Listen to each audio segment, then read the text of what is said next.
So I just want to say that IoT is a tremendously fashionable thing. Okay, we have leapt on the bandwagon with everyone else, and it got us £150,000 of government funding to do so. But to my mind, the future of IoT is this: boring grey boxes. And I'll tell you why.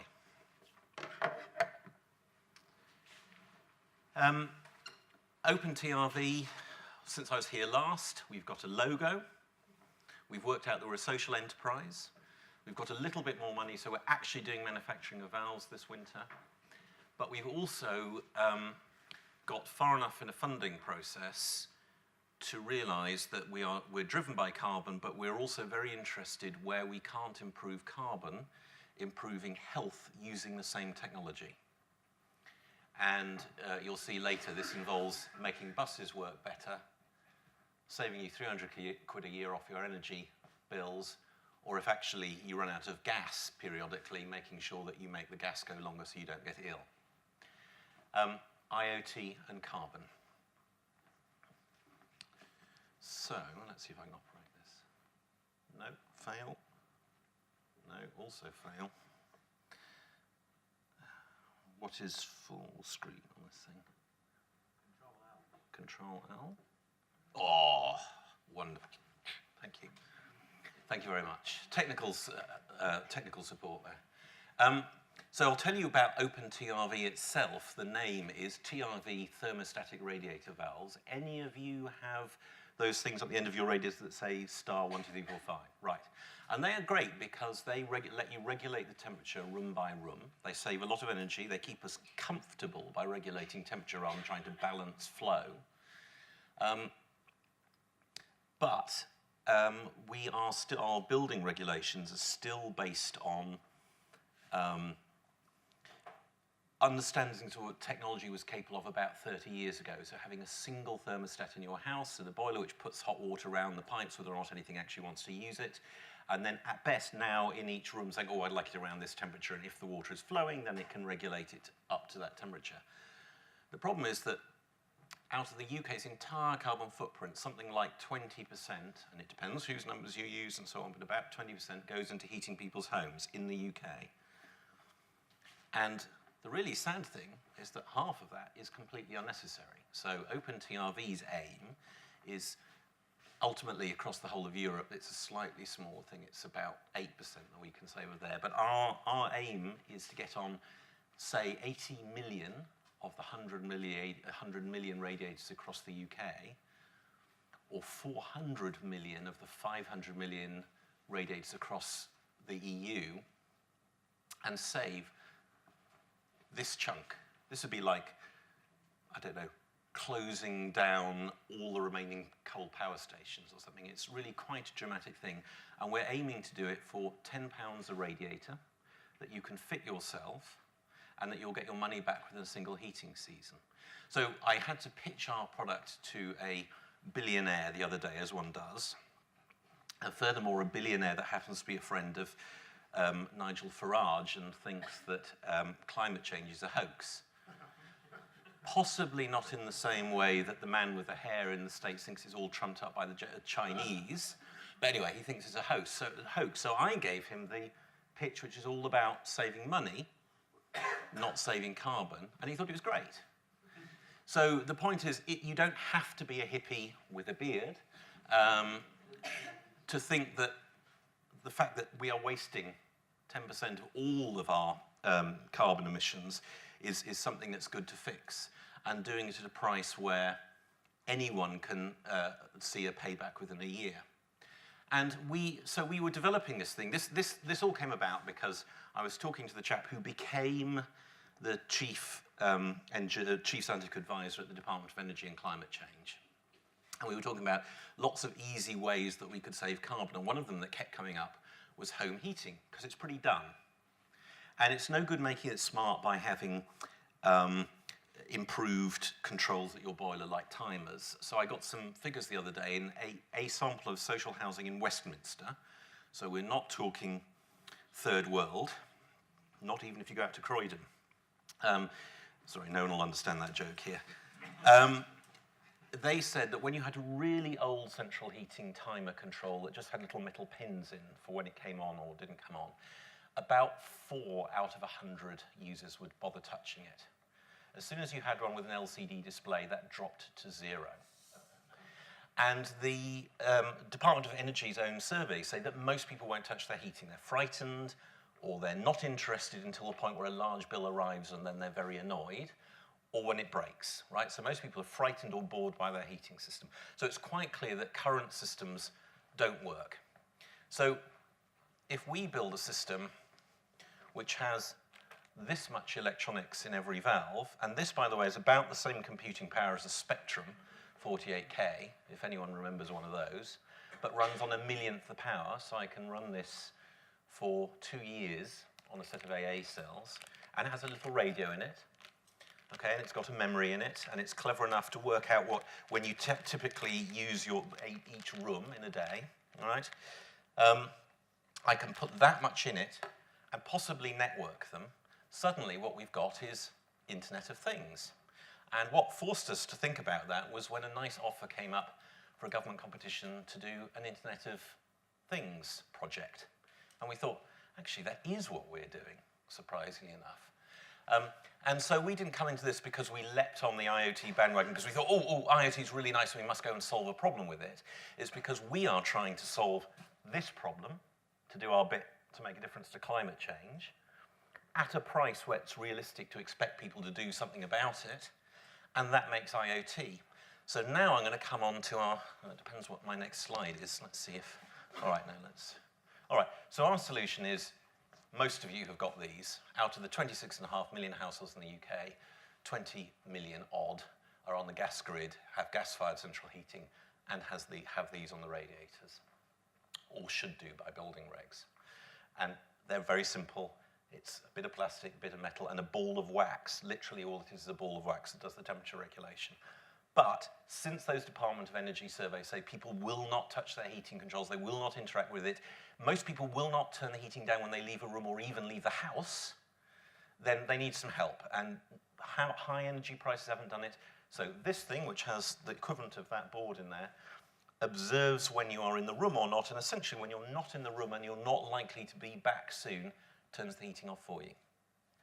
And that will save up to 30%, just doing that. Now, if you have another one of these sitting at the boiler, listening in for the chatter, and replace your thermostat, your house thermostat, with the one that's listening in, and it only activates the boiler when at least one of the radiators actually wants heat, you can get that up to 50%. Now, technically, you may not want to replace your thermostat yourself because it's got mains, but you can do all of that yourself as a householder, and we're talking under £100 of the kit, typically saving £300 a year. And so that's saving carbon, that's saving money, that's an easy thing, easy sell, and we say part of the philosophy is no manual. If we have to give you a manual for this thing, we failed. So this is our rather clunky first design, which is just getting improved now, and we really are, this time, really having a production run this winter. But if you understand how to use a normal one, you should use ours, and it should do the smarts for you automatically. We can, for certain sectors, and this is where the health comes in. So I've been claiming as a group, there's a set of people, maybe 10% of the population, which quite strongly overlaps with the 10% roughly which are in social housing, but it's not exactly the same group, who are having difficulty managing their heating. For example, they may not have enough money, or they may not be organised enough. I'm a school governor. The same 6 families or whatever whose kids are persistently late are what is politely called chaotic, which means they do not get their life organised. So they are not going to be budgeting ahead for their energy bills any more than they are managing to set an alarm clock at the right time every morning to get their kids in. And it sounds tremendously patronising, but think about some other activity you find really dull, like tax returns or something. Are you planning ahead to do that? Well, most of us don't. So we've got to accept that some people simply aren't interested in this. But in social housing, it's quite important for them, and I've just had it mentioned again today. Lots of people do the thing like I did when I was a student of putting your clothes over the radiator, shutting all the windows, and then wondering why you've got mould growing over the walls afterwards. So for social landlords, we can monitor relative humidity, and they can come around and knock on the door and say, please, Damon, don't do that again. Here's how you can do it without freezing yourself. And in fact, you know, it allows a whole bunch of other things like selling. We may get funding from a a fossil fuel company, which sounds a bit bizarre. But the point is that they shouldn't be selling more gas to you.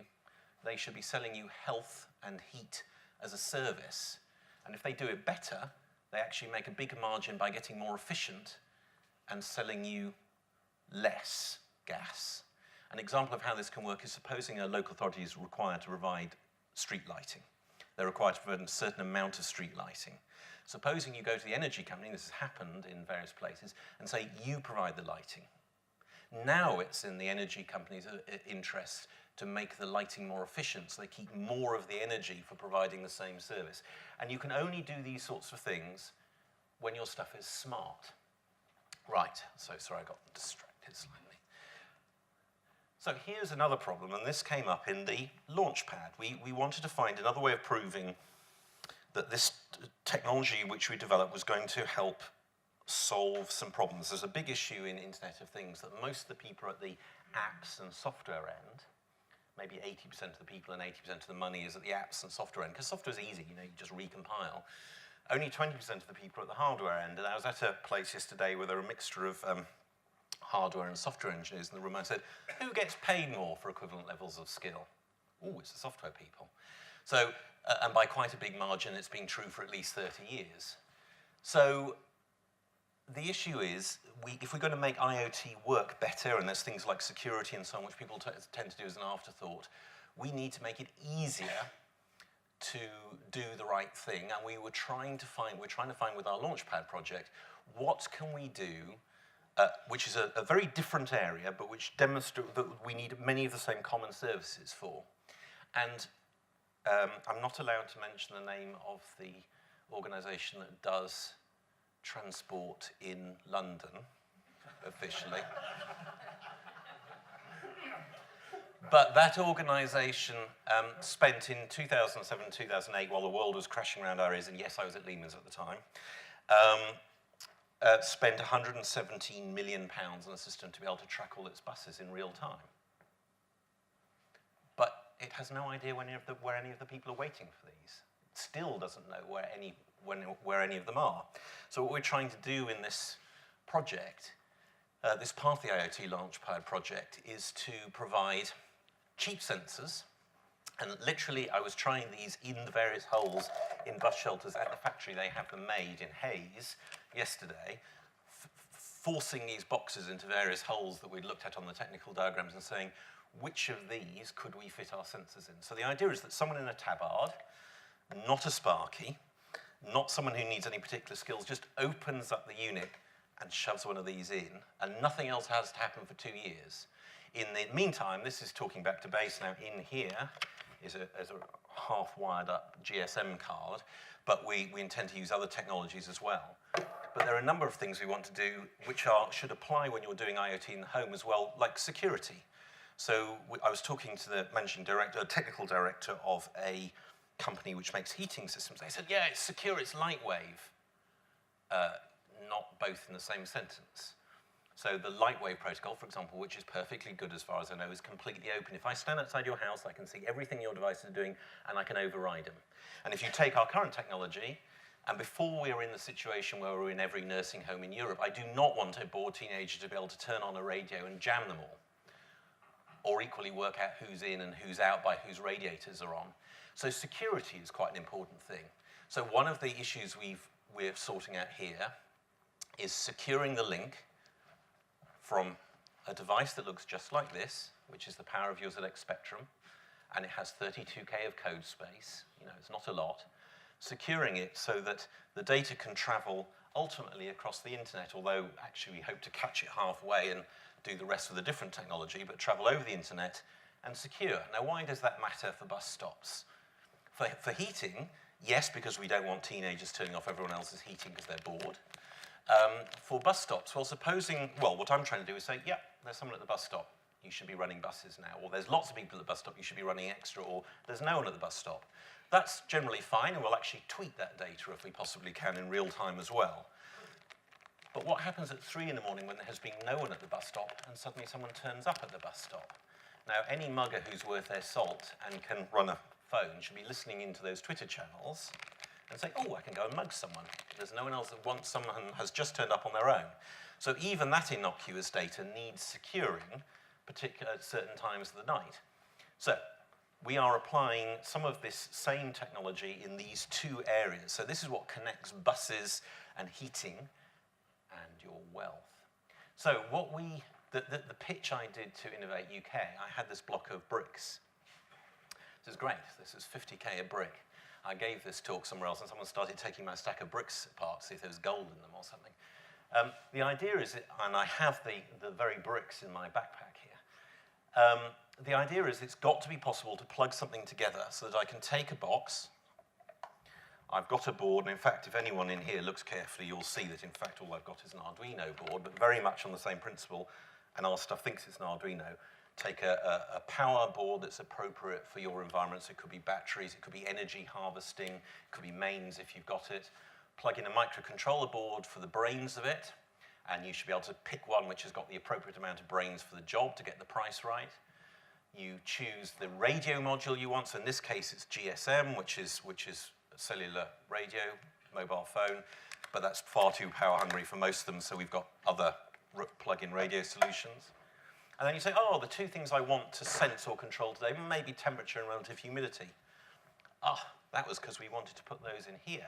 That's why we thought of doing this, but without making a new PCB. And as you plug it together, literally it should be as you plug it together, the system wakes up and starts transmitting the data securely over your radio system to a website such as, I used to say Zively, but I think they're not exactly the flavor of the month at the moment, but say IBM Bluemix or something, where you can get at it as a software person, and you haven't had to get out a soldering iron, you haven't had to read a data sheet, you've been able to push them together, and importantly, if you're a commercial entity, and you're, say, you've got a new customer and you want to put out 100 sensors around their building, you can put just one of the sensors in places where only one of them is going to have value, and you can plug extra ones in where they're going to be useful.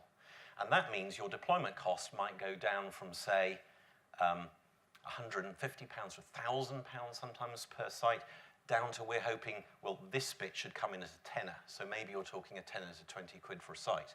When you are putting stuff in bus shelters, it should be possible for that person with a tabard, sorry, I didn't finish my sentence before, to open that thing, shove this in. You might get the guy or gal in the tabard to shove the stuff together, but nonetheless, someone at base can put the boxes together with a label saying, put this one in at this bus shelter, put this one in at this bus shelter, and that's all that you need to do in terms of provisioning. And any of you here who run long-lived estates with any technology will know that deployment and ongoing maintenance and management of these things is an utter nightmare and can dwarf the capital costs entirely. So that's a thing that we are trying to solve. Actually, the last talk I gave, because it was primarily software people, is which end of a soldering iron is the hot one? And we're hoping that the software people never have to find out the wrong way. So this is a sort of effectively the final slide. So there's a very interesting thing going on. So I said this is roughly the equivalent of a Spectrum 48K. And a Spectrum 48K would have trouble getting onto the internet. In fact, the smallest internet stack I know that will fit on here is called Tiny IP or something. And if it only does, and for the technical people here, only does IPv4 UDP with nothing else, will just fit on there. So I think, and not everyone agrees with me, that the Internet of Things shouldn't actually have much internet in it. That these things, as the technology gets better, should get smaller and cheaper, so you can deploy them in more things like in radiator valves. By the way, why would you want a radio in a radiator valve to control the boiler? What's the next step? Well, if you're monitoring your elderly relatives who are starting to get frail before they get to their dementia state or whatever, the fact that if you simply A, improve their heating, and B, got some monitoring for free out of it with their consent would be jolly nice. But you'd want it to be cheap or you wouldn't do it at all. So I can't give you the zero price, but I can give you a tenner, which is the normal cost of a radiator valve, so it's effectively free. So the devices should get smaller and smaller, and they shouldn't be facing the evolving threats on the internet because the Chinese and the Russians will get ever more resourceful, and those things have to live on your radiator for 10 or 20 years. So in terms of what we call architecture from a technical point of view, these little things should generally not talk across the internet, but should talk to a concentrator. which then does the heavy lifting to talk across the internet and which can be updated frequently. And it shields the things behind it from some of the nasties that might happen. Now, all we're talking about now for this, by the way, is a Raspberry Pi. So I used to run an internet service provider, one of the first in the UK, and I used to have a rack of servers. And even by the time I moved house and I hadn't run the ISP for 10 years or something, I still had a rack of servers. So when my daughter was born, she considered it normal to live in a room where the next room to her was going all day. Hasn't done her any harm, you know, I think. But when very inconsiderately my second child came along, I had a problem. It was either the rack of computer equipment or, well, me. Well, probably him, I don't know. I don't know what the Stoics did in that situation. And so I condensed the whole of that huge rack of stuff, which sucked 700 watts, first onto a laptop, and then onto a Shiva plug, and now it's on the Raspberry Pi and uses 2 watts. That's incredible. The stuff that was enough to run one of the first internet provider companies basically all fits on something which runs off a couple of watts, and I run it entirely off grid. But that sort of commodity, 25 quid or whatever it is, can sit in there and is perfectly capable of doing this job. And that, I think, is as near as the internet should get to your things. Your fridge should never speak to the internet. So it's a kind of follow-on, and it's an important aspect of this is the sort of point where you as a user ought to control your data. It's your data. So one of the problems I've got with Nest, who's arguably, you know, the poster child rival in our smart heating side, is they want all this data and you can't do anything about it. In OpenTRV, we've designed it so you don't actually even need to have a boiler controller unit. You can just fit these one at a time on your radiators and the data goes no further. But if you do connect it up here and you are happy to sell the data anonymized, well, then we can facilitate that. And that might be quite nice to have someone having a little bit of their heating costs refunded by selling that data. But that's the right natural place to do it as well. If these things are doing that, it's hard to control. If you've got something which is kind of in your living room and you can hit a big red off switch because you're about to have a very boozy party and you don't want that broadcast across the internet, and you press the off switch, you're in control. And I put some blurb words in here about maintenance and power and security and Sigfox and so on. But here, security and privacy was one of the big issues I was trying to address there. So we are about improving efficiency and quality of life. So I guess another word for that is well-being, but I'm being a numbers person, I want to have a metric for it, while cutting carbon. And we think it should be boring grey boxes, not bling, because we think people want to do it at a reasonable price rather than have a fancy bit of chrome on it. Right, that's me done. Questions? Right, have we got a mic?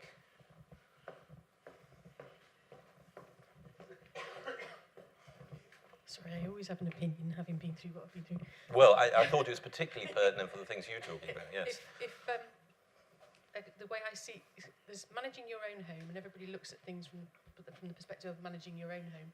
But if you're supporting somebody else to be in their home... This is shared management of the house. So would you be able to transfer the control over to somebody else? Yes, so we haven't done the internet gateway yet, partly for security reasons, but it would be absolutely, there's no problem in saying, right, so I delegate this.